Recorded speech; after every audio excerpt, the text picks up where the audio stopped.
Howdy folks, Mark Serbu, gun designer, gun nut. Just got a really quick one here for you, mainly because I don't have time to make videos lately, in case you didn't notice.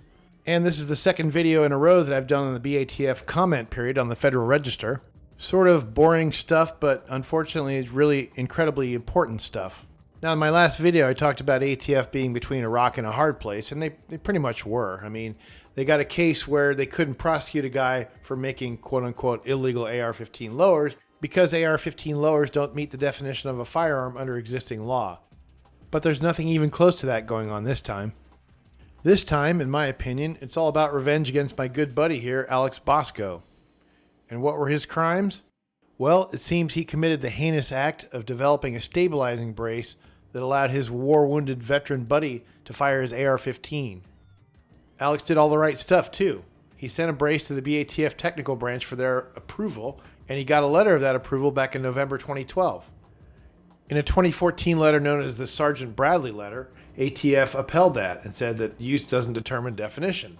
But then, a couple of years, well, not even a couple of years later, they came back in January 2015 and said that use does determine definition. And then along the way, they said, oh yeah, depending on how you use this thing, you're actually redesigning it. And, as a gun designer, I kind of laughed at that. Nervous laugh.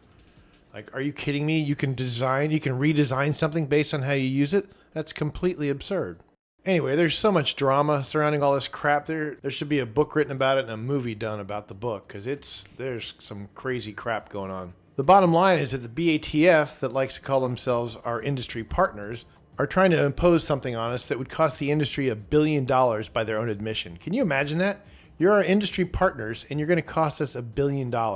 I personally have a product that would use the SP Tactical Brace, and that's kind of up in the air right now because of all this.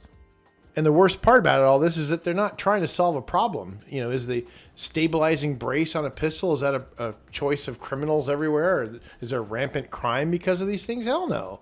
It's nothing to do with that. They're not here trying to come up with a solution to a problem. They're just trying to mess with a guy and mess with an industry.